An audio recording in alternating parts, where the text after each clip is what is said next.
Silakan ya. Lagu apa aja, Bu?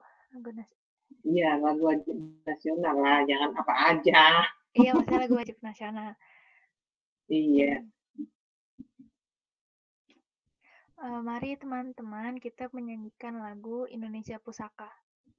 Oke. Indonesia tanah air beta pusaka abadi nan jaya.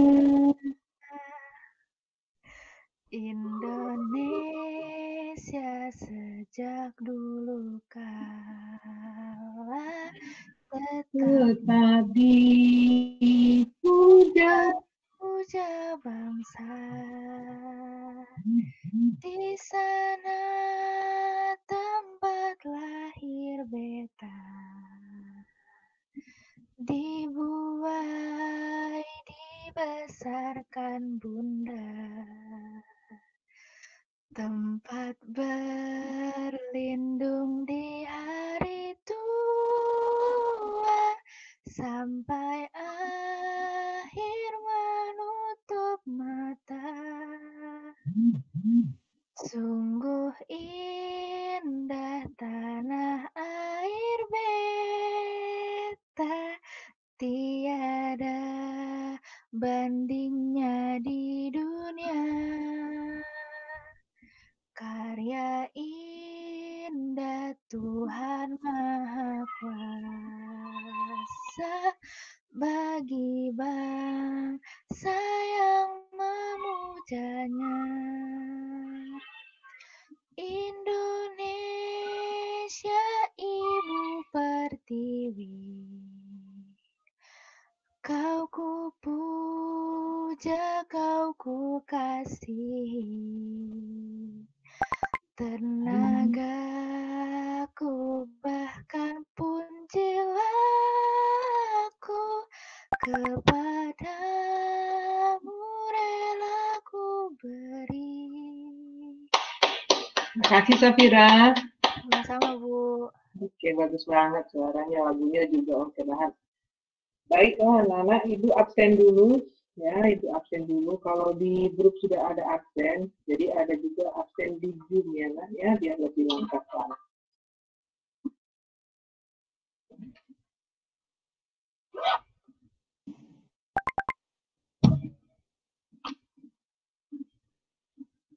Belum didengarkan namanya. Aron? Hadir, Bu. Aifa? Hadir, Bu. Oke. Alif? Hadir, Bu. Oke. Aubrey? Hadir, Bu. Oke. Kelvin? Hadir, Bu. Hadir, Bu. Hadir. Karen? Hadir, Bu. Oke. Dava? Hadir, Bu. Oke. Dosma? Dosma belum ada ya. Evelinda? Faisal? Hadir, Bu.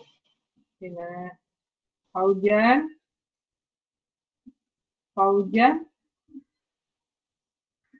Gabriela? Hadir, Bu. Oke, Gabriela. Aurelia? Hadir, Bu. Ivanda? Hadir, Bu. Kanaya?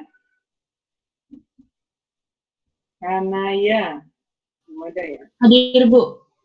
Oke. Marcella? Hadir, Bu. Mas Likatu? Hadir, Bu. Macbrin? Hadir, Bu. Oh, baru masuk Macbrin, dari mana aja kamu dari tadi, nak? Wow. Melita?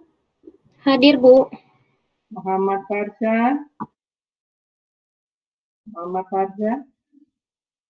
Muhammad Jawad. Hadir, Nah, Bu. ini Jawad ya? Oke. Nabila. Ya, Nak. Hadir, Bu. Oke. Kemudian Najma. Hadir, Bu. Oke. Nicholas. Hadir, Bu. Oke.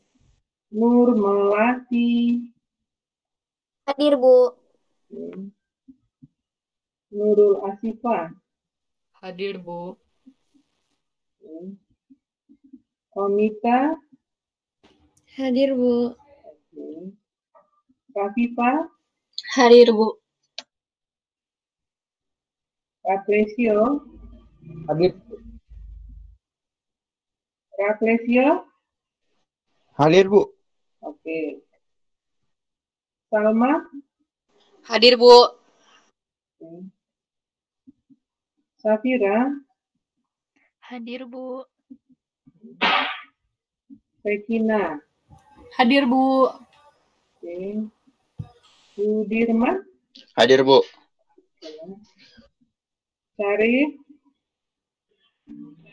Hadir, Bu. Hadir. Kamu ngantuk ya? Suaranya lemes banget. Wida. Enggak, Bu. Hadir, Bu. Lagi happy, Bu. Hah? Nggak ngantuk, Bu. Udah sarapan belum? Sudah, Bu. Itu dong, semangat. Janeta. Oke. Coba ya, yang belum ada nih, biar kita cross check lagi ya, nanti supaya jangan salah. Aifa belum ada. Aifa ada, Bu. Ada Aifa? Iya, Bu, ada. Oke. Oke, ada. Dosma. Dosma. Hadir, Bu. Kamu baru masuk kemana dari tadi? Iya, saya bantuin Mama dulu, Bu. Masak dulu apa cuci piring dulu? Cuci piring, Bu. Oke. Evelinda, belum ada ya Evelinda. Nah, belum ada Evelinda. Kemudian Faujan. Muhammad Farsha. Oke, itu yang belum ikut bergabung dengan kita. Jadi supaya tidak salah. Oke, nah hari ini Ibu akan memberikan materi ya, kisi-kisi materi yang kemungkinan besar akan nanti ada di ulangan kita, ya ulangan kita. Karena kita masih menunggu tentang ujian sekolah atau bagaimana kalau tidak ada perubahan gitu ya Nak ya. Jadi tapi ini materi Ibu akan berikan kepada kalian dulu, mengingat hari Jumat depan itu tanggal merah, jadi nggak ada pertemuan kita. Paling tidak dengan materi ini kalian sudah bisa pelajari dulu, oke? Silakan ya dicatat ya, itu akan bacakan, kalian boleh catatkan. Jadi dengan materi ini nanti kemudian akan diulas juga nih nanti sedikit sebentar. Yang pertama itu dari kelas 10 semester 1. Ya, pertama kelas 10 semester 1 yaitu tentang nilai-nilai Pancasila. Nilai-nilai Pancasila. Ini nanti soalnya akan ada di nomor soal 1, 13, dan 40. Jadi 40 soal ya.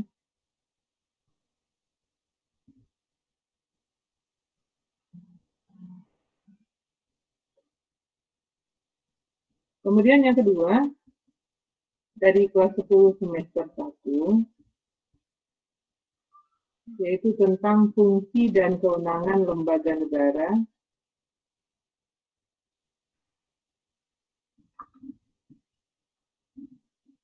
Fungsi dan kewenangan lembaga negara, penyelenggaraan pemerintahan negara.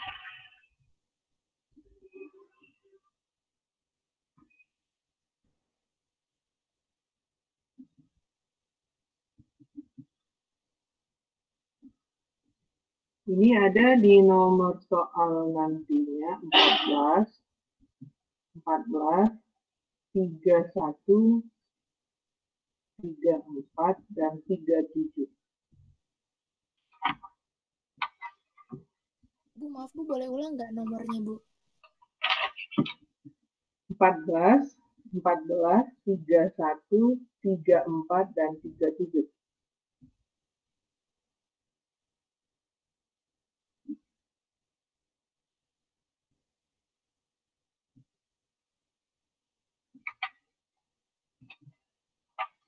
Selanjutnya, dari kelas 10 semester 1 juga masih ketat, yaitu ketentuan Undang-Undang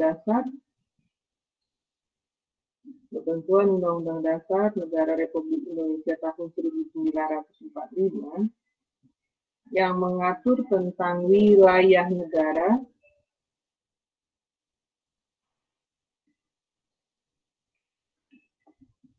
warga negara, ya, wilayah negara, warga negara, penduduk, agama, dan kepercayaan.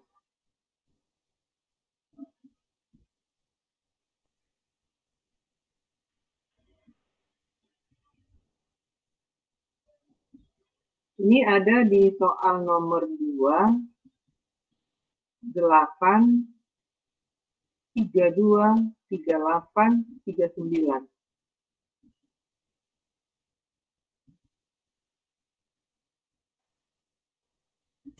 Maaf Bu, nomor berapa tadi Bu? Nomor 2, 8, 32, 38, 39.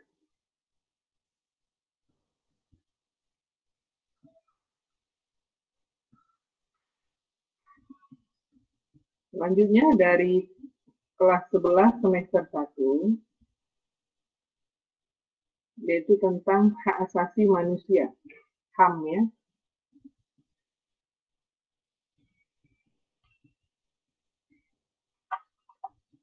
Itu ada di soal nomor 16.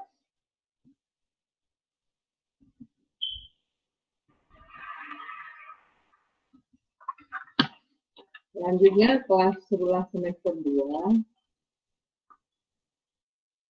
Kelas 11 semester 2 yaitu tentang hubungan internasional. Hubungan internasional.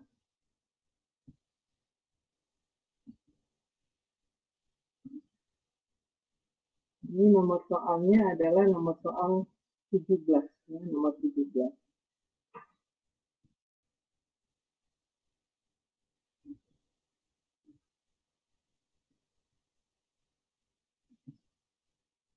Selanjutnya dari kelas 12 semester 1. Kelas 12 semester 1.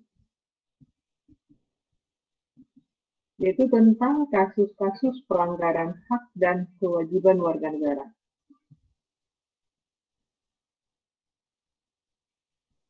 Ada di soal nomor 19. Nomor 19.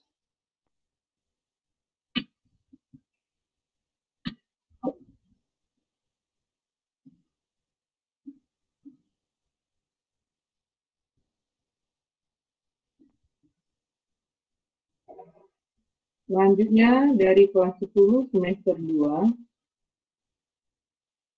yaitu tentang ancaman terhadap negara. Ancaman terhadap negara.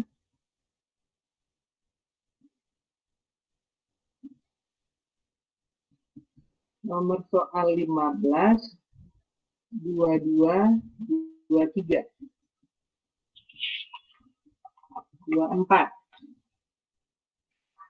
15, 22, 23, 24.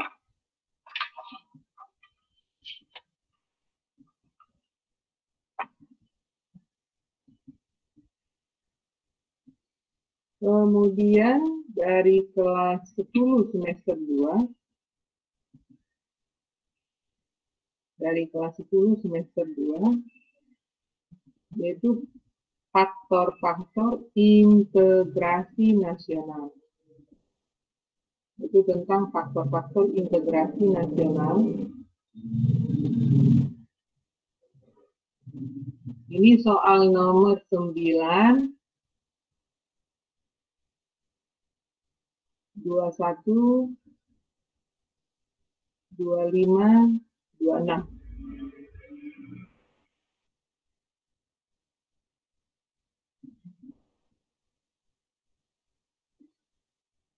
Kemudian selanjutnya dari kelas 10 semester 2, yaitu tentang wawasan Nusantara.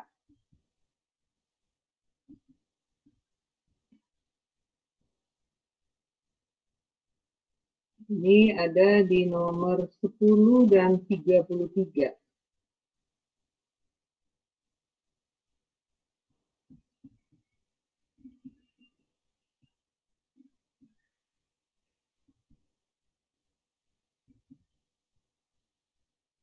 Selanjutnya dari kelas 11 semester 1 tentang sistem dan dinamika demokrasi Pancasila.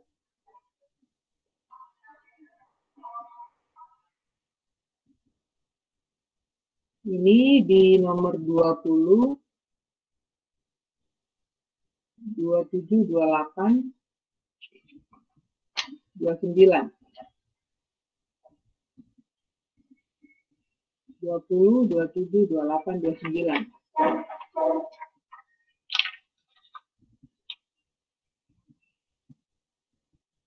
Selanjutnya dari kelas 12 semester 2, yaitu tentang pengaruh iptek terhadap negara dalam bingkai Bhinneka Tunggal Ika. Ada di nomor 7 dan 12.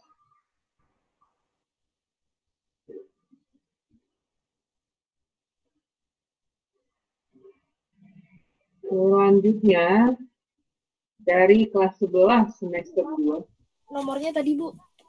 Nomornya nomor 7 dan nomor 12.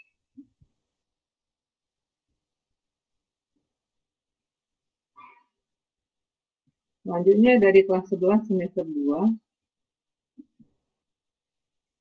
kasus-kasus ancaman terhadap Ipolek Sosbud Hankam.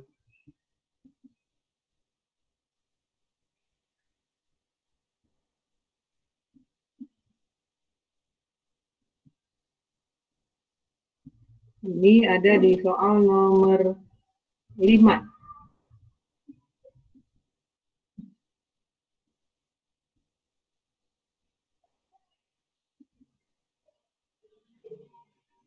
Selanjutnya, dari kelas 11 semester 1, sistem hukum dan peradilan di Indonesia. Sistem hukum dan peradilan di Indonesia. Ini soal nomor 4.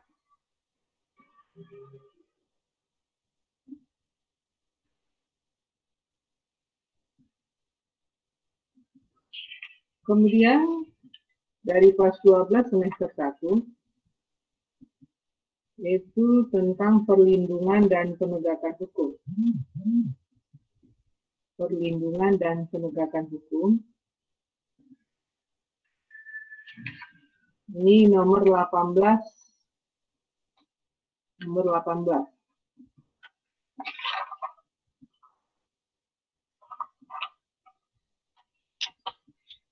Kemudian dari kelas 10 semester 1,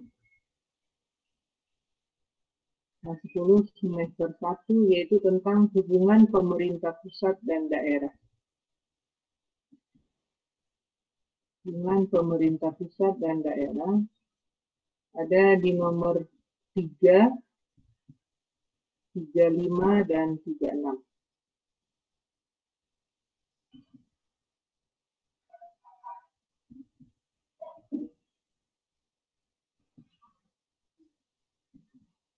Yang terakhir, dari kelas 11 semester 2, yaitu faktor pendorong dan penghambat. Faktor pendorong dan penghambat persatuan dan kesatuan bangsa.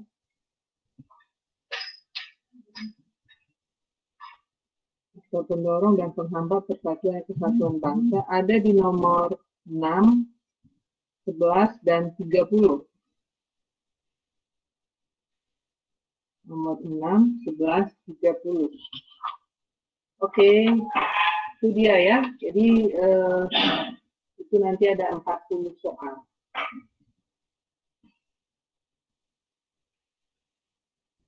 Nah, baik, Ibu akan uraikan materi kita dulu. Jadi kita selesaikan dulu materi kita dari kelas 12 ya. Jadi materi kelas 12, baru nanti kita ambil lagi ya.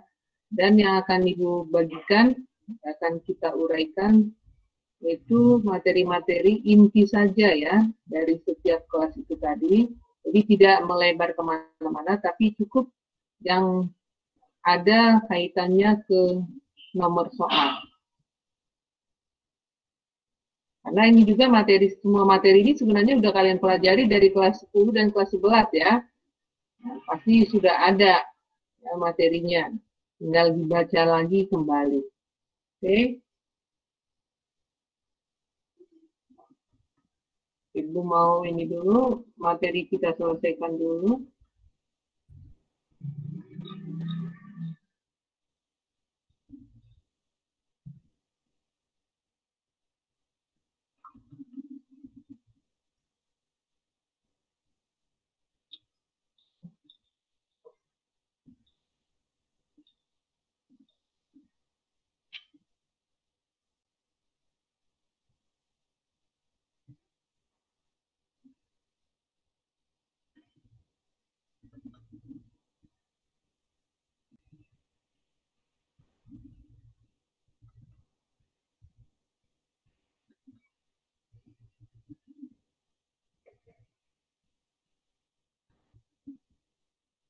Sudah kelihatan?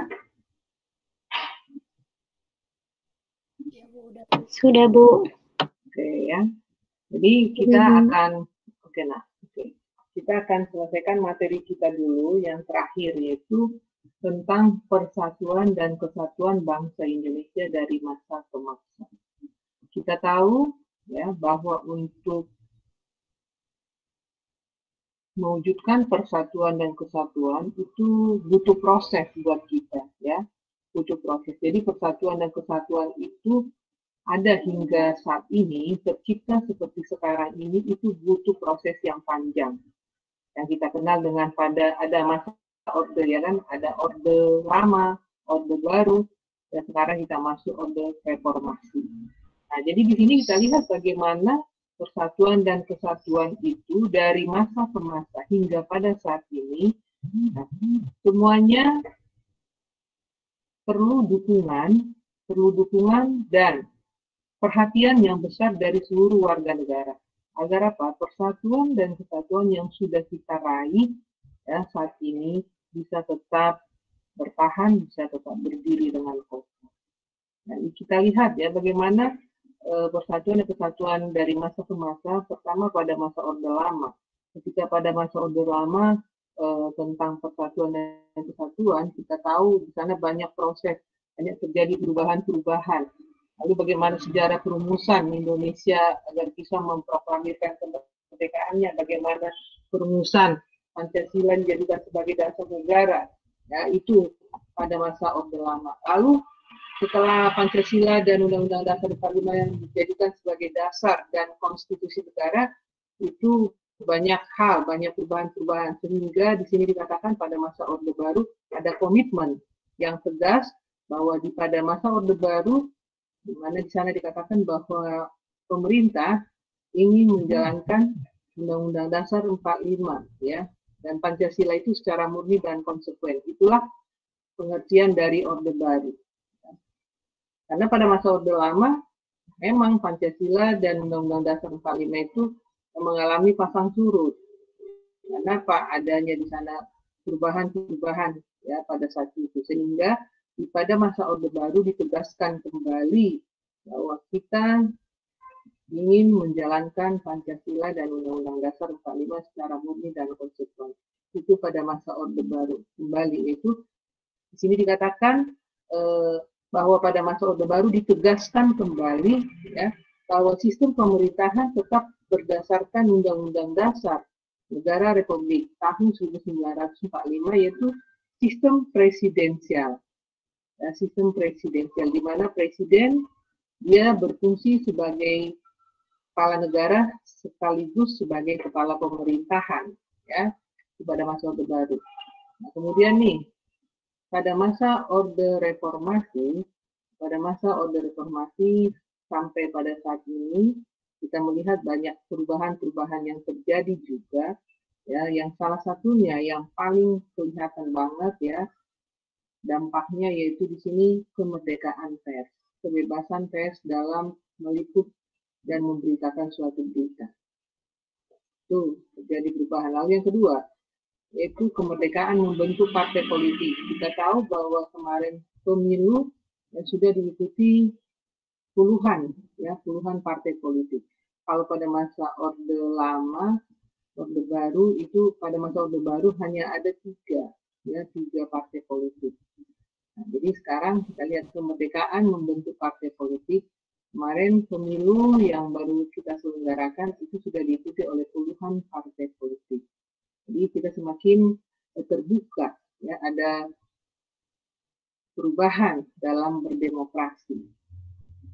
Kemudian yang ketiga di sini terselenggaranya pemilu yang demokratis. Kita sudah lihat kemarin bahwa begitu pemilu, ya, presiden dan wakil presiden sudah langsung di satu paket, ya, kita langsung tahu siapa kira-kira presiden yang diusung oleh partai politik ini dan itu.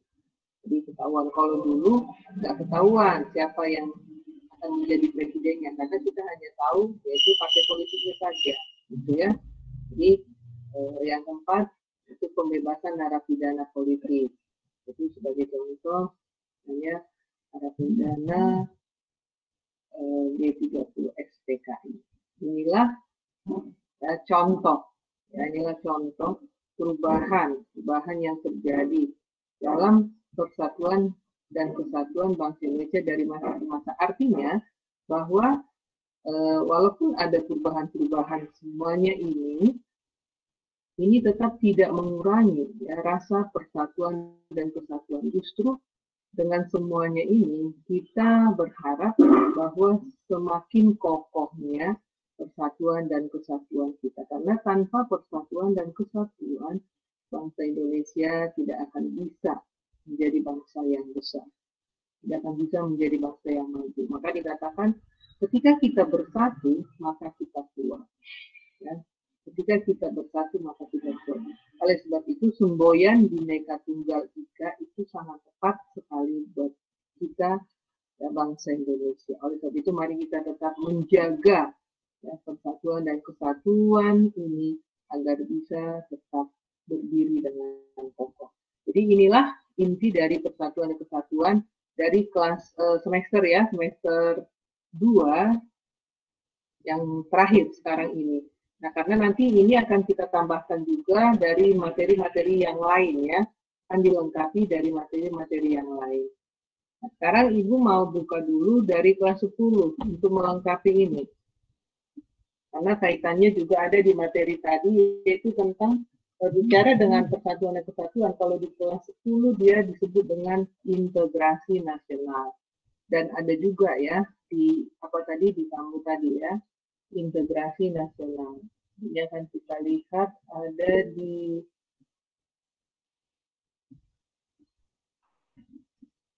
ini. Apa sih integrasi nasional ini, lihat nih.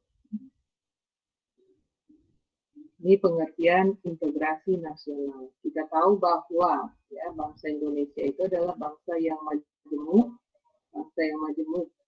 itu terdiri dari aneka ragam suku, agama, kebudayaan, bahasa, dan adat istiadat.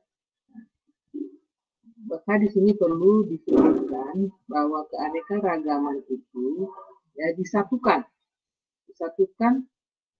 unsur suatu bangsa dengan pemerintah dan wilayah. Jadi keanekaragaman itu disatukan dengan pemerintah dan wilayahnya, tanpa meninggalkan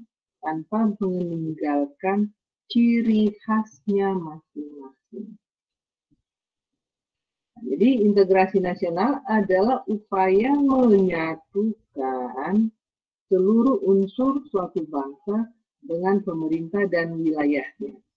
Nah, keanekaragaman itu disatukan ya dengan pemerintah dan setiap wilayah tanpa menghilangkan, tanpa meninggalkan ya, ciri khas dari masing-masing. Itulah integrasi nasional. Kemudian, nah, integrasi nasional itu sendiri terbentuk dengan faktor-faktor. Jadi ada faktor pembentuk integrasi nasional, ada juga faktor penghambat. Jadi istilahnya faktor pendorong ya, integrasi dan faktor penghambat integrasi. Apa itu faktor pendorong? Nih. Faktor pendorong integrasi nasional itu salah satunya yaitu adalah cinta tanah air atau nasionalisme. Ya. Kemudian yang kedua, patriotisme. Nasionalisme, patriotisme, atau pendorong ya, persamaan nasib, persamaan tujuan, persamaan cita-cita,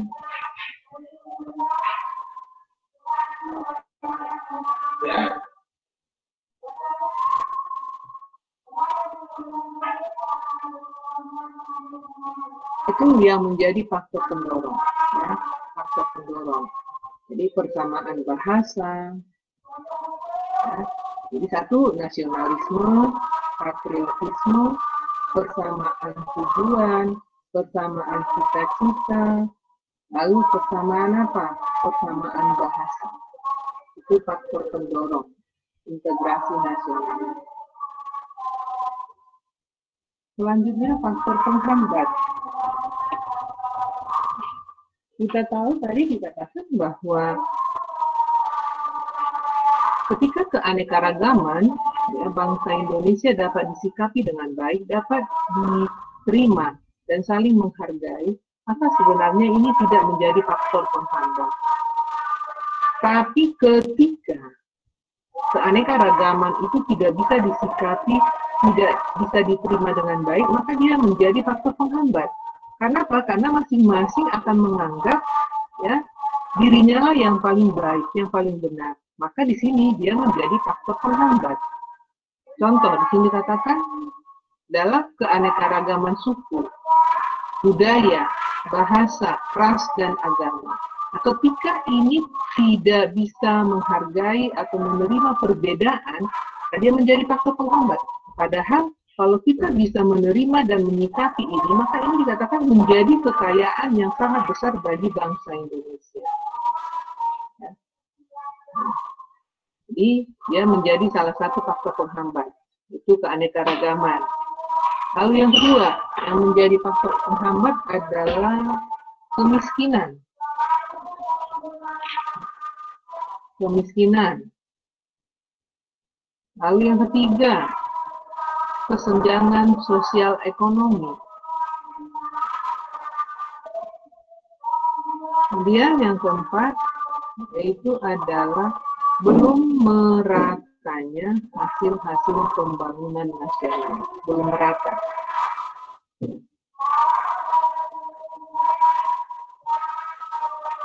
Oke. Itu dia dulu tentang integrasi. Jadi Ibu tidak akan jelaskan, kalau dijelasin banyak, tapi Ibu hanya menjelaskan yang berkaitan dengan materi saja. Nah ini dari kelas 10. Sampai di sana bisa dipahami? Bisa, Bu. Bisa? Oke. Nah kalau sudah, Ibu akan buka kembali materi selanjutnya, yaitu tentang ancaman. Coba lihat, ada nggak di materi tadi tentang ancaman? Nih, bentar ya nak, izin dulu itu ke toilet sebentar ya.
Oke, selanjutnya kita lihat di sini adalah tentang ancaman.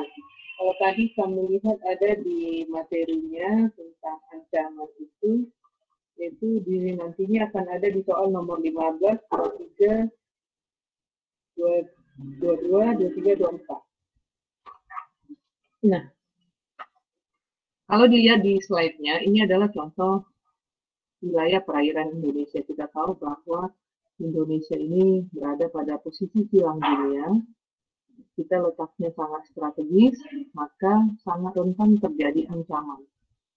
Sangat rentan terjadi ancaman hijau. Ya, baik berasal dari dalam maupun dari luar.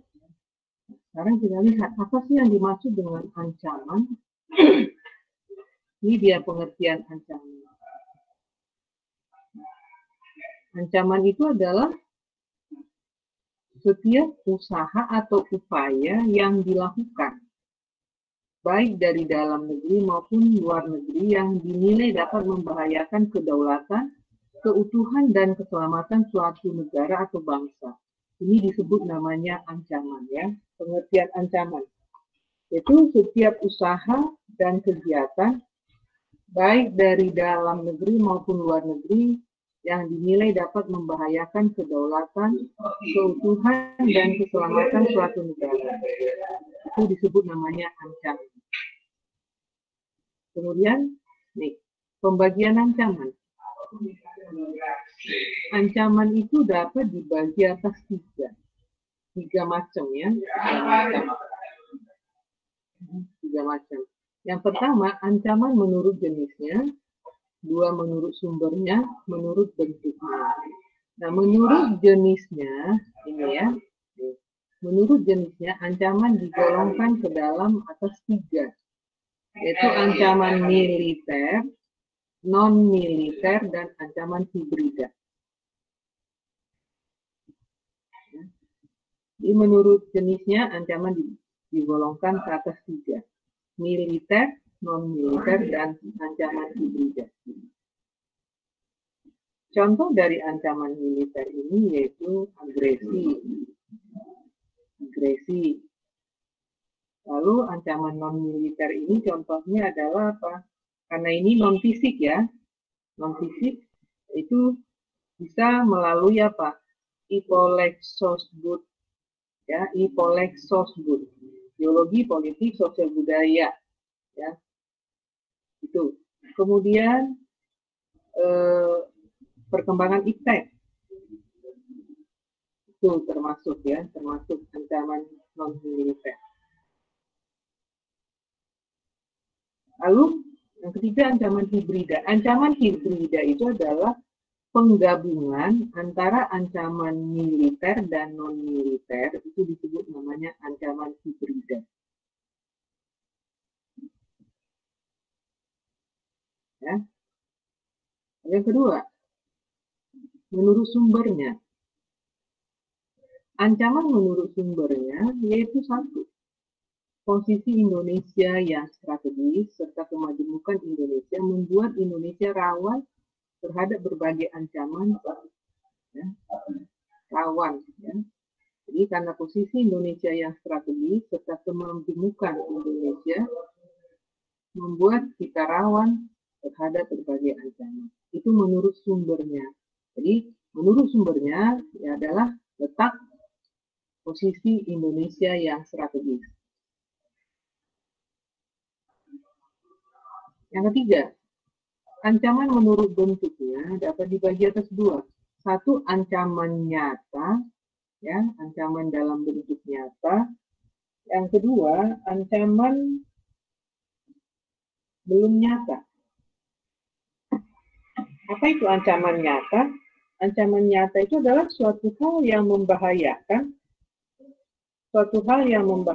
yang telah atau sedang terjadi dan merupakan prioritas harus segera ditangani. Jadi itu ancaman dalam bentuk nyata. Contohnya apa? Yaitu bencana alam, kemudian wabah penyakit seperti sekarang ini, pandemi sekarang ini merupakan bentuk ancaman nyata.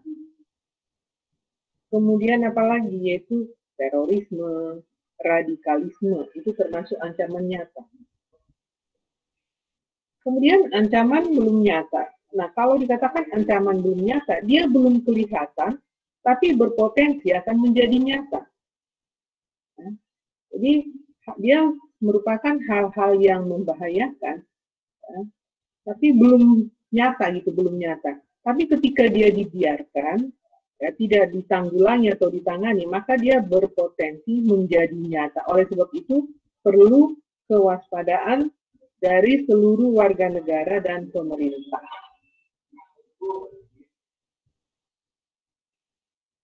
Nah, kemudian ini, bentuk ancaman terhadap negara Indonesia. Ada 4. Ya. Yang pertama, ancaman menurut Undang-Undang Nomor 34 Tahun 2004, yaitu tentang TNI. Menurut ancaman nomor 34 ini, yang termasuk ancaman bagi negara kita adalah satu, ini termasuk terorisme, radikalisme, sabotase, peredaran narkoba, itu termasuk ancaman ya buat negara kita. Lalu ini ancaman disintegrasi, yaitu adanya apa? Adanya berita-berita atau hoax yang bisa mengakibatkan disintegrasi, perpecahan. Kemudian adanya niat-niat orang ya, ini melakukan apa? Misalkan memisahkan diri dari NKRI, ini sudah termasuk ancaman disintegrasi. Lalu globalisasi, ancaman globalisasi ini contohnya apa? Semakin maraknya, banjirnya, ya, produksi luar negeri atau produk-produk luar negeri di pangsa pasar Indonesia, sehingga dapat mengakibatkan ya produksi dalam negeri kita akan kalah bersaing. Ya, jadi dampaknya bagi produksi dalam negeri. Lalu yang ini yaitu ancaman memudarnya kesadaran terhadap nilai-nilai budaya bangsa. Contohnya kita tahu bahwa bangsa Indonesia itu terkenal dengan budaya ramah tamah, gotong royong, saling menghargai, saling menghormati, dan saling bekerja sama. Nah, apa ancaman terhadap nilai-nilai budaya bangsa? Yaitu tadi ramah tamah itu diganti dengan apa? Ini yang muncul justru individualisme, egoisme, hedonisme, materialisme. Itu ya, jadi itu bentuk ancamannya yang dapat mengganggu nilai-nilai budaya bangsa. Nah, untuk mengantisipasi semua bentuk ancaman ini, maka Pancasila sebagai filternya. Kita jadikan Pancasila sebagai filter. Supaya apa? Ini, persatuan dan kesatuan, integrasi nasional dapat tetap dipertahankan. Karena namanya ya setiap orang atau setiap negara pasti ada permasalahan, ada masalah. Tapi semuanya ini, ya, masalah-masalah ini akan bisa diselesaikan dengan baik apabila kita semuanya bersatu. apabila semuanya ya punya komitmen yang sama untuk tetap mempertahankan NKRI. Nah, NKRI itu adalah harga mati, ya. Oke. Nah, kemudian ancaman ini bisa meliputi berbagai bidang. Ancaman bisa meliputi berbagai bidang, yaitu ideologi, politik, ekonomi, sosial budaya, dan hankam. Jadi, ancaman ini bisa meliputi berbagai bidang, termasuk bidang ikolek, sosbud, hankam. Ya, itu tentang ancaman yang perlu Ibu sampaikan. Jadi, nggak kemana-mana. Sudah bisa dipahami?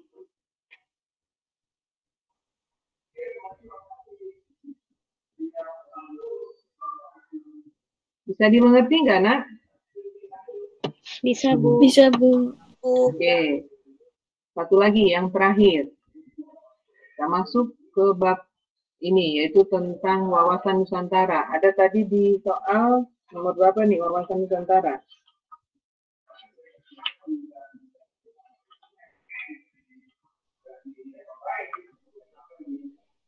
Ada ya. Nah, sekarang kita lihat. Wawasan Nusantara. Dari ini ada ya, di kelas 10 tadi. Nah, wawasan Nusantara apa artinya? Ini. Wawasan Nusantara itu artinya adalah cara pandang bangsa Indonesia tentang diri dan lingkungannya berdasarkan Pancasila dan Undang-Undang Dasar Negara Republik Indonesia tahun 1945. Kita tahu dari seluruh wilayah, ya, wilayah Indonesia dari Sabang hingga Merauke itu disebut namanya suatu kesatuan yang utuh yang dipadukan di dalam wawasan Nusantara. Ya, wawasan Nusantara. Wawasan Nusantara ini mempunyai asas. Ini asasnya. Jadi ini harus kamu ingat ya. Wawasan Nusantara punya asas, itu asas kepentingan yang sama, tujuan yang sama, keadilan, kejujuran, solidaritas, kerjasama, dan kesetiaan.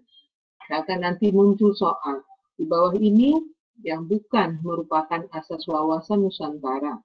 Misalkan begitu kan, tapi kamu harus tahu nih, ini asas wawasan Nusantara. Ya. Di kepentingan yang sama, tujuan yang sama, keadilan, kejujuran, solidaritas, kerjasama, dan kesetiaan. Itu asasnya. Kemudian wawasan Nusantara mempunyai aspek. Nih. Ada dua aspek dalam wawasan Nusantara, yaitu disebut aspek Trigatra dan aspek Pancagatra. Ya. Ada dua aspek dalam wawasan Nusantara, yaitu Trigatra dan Pancagatra. Trigatra ini karena dia ada 3 aspek, maka disebut dia Trigatra. Apa saja, yaitu posisi dan kondisi, letak geografis Indonesia, lalu keadaan dan kemampuan penduduk Indonesia, keadaan dan kekayaan alam Indonesia. Ini disebut namanya aspek Trigatra. Ya, atau juga dengan kata lain disebut aspek alamiah. Ya, ini.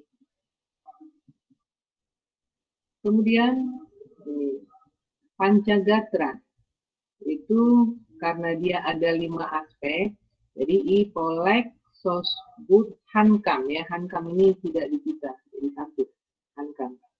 Jadi karena dia ada 5 aspek, ya, maka disebut dia Pancagatra.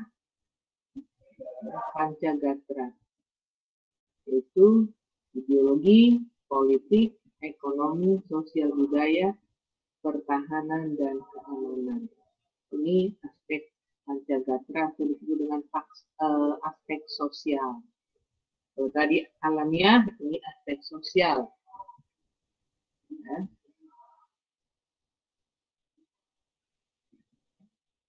Ada antara aspek yang satu, ya. Jadi antara aspek yang ada di dalam alamiah maupun di dalam sosial, ya, ini sangat erat berkaitan. Sangat erat kaitannya, tidak bisa dipisahkan satu dengan yang lainnya karena mereka saling mendukung, ya, saling mendukung satu dengan yang lain. Dan dia ini dikatakan kekuatan beberapa gatra dapat didaya gunakan untuk memperkuat gatra lainnya. Jadi dia saling mendukung, ya. Jadi oleh sebab itu implementasi wawasan Nusantara ini harus bisa kita terapkan dalam pelaksanaan kehidupan sehari-hari. Jadi implementasi wawasan Nusantara itu dapat kita terapkan atau kita praktekkan dalam kehidupan sehari-hari. Wawasan Nusantara ini mempunyai tujuan ke dalam dan keluar. Apa tujuan ke dalam? Nah, tujuannya ke dalam adalah mewujudkan persatuan dan kesatuan.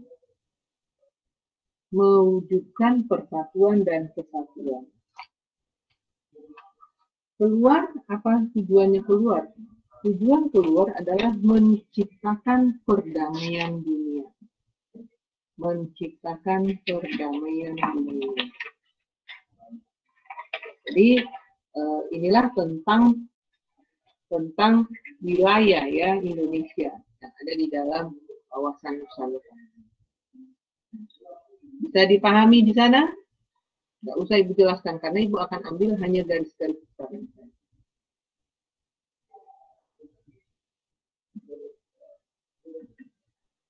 Bisa dipahami?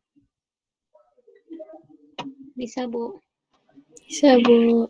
Nah, jadi itulah tadi beberapa inti materi yang nanti akan ada di ruangan kita. Saya harapkan materi-materi yang sudah saya bagikan tadi bisa kalian pelajari dulu, ya, kalian bisa baca dulu. Supaya apa? Saya harapkan karena soalnya 40 paling tidak semuanya bisa di atas KKM lah, jangan ada yang di bawah KKM. Ya, itu yang saya harapkan. Bisa dimengerti, nak? Ada pertanyaan?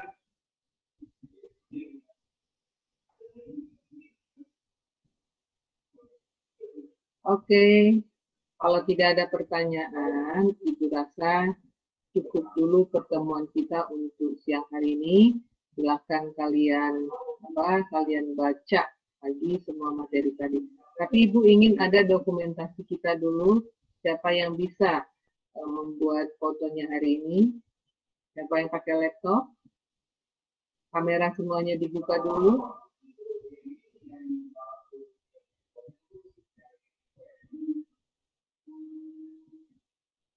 Siapa? Cela? Marcella? Bu, saya lagi. Bisa? Saya lagi pakai handphone, Bu. Oh, pakai handphone. Siapa dong yang pakai HP? Lagi Gaby? Iya, Bu. Siapa? Gaby, oke Gaby, silakan Gaby. Dilihat ya nak, disebutkan siapa yang belum on cam.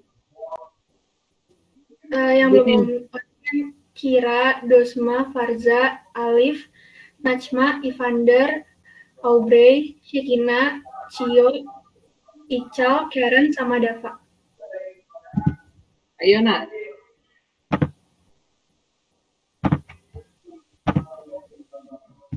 Oke, biarin aja kalau yang udah disebut tidak mau on cam juga nggak apa-apa, biarin nak. Oh, oke, Bu. Ayo senyum yang terbaik. Nanti kirimnya di grup ya, Gaby. Oh ya, Bu. Oke. 1, 2, 3. Sekali lagi. Bentar, Bu. Oke.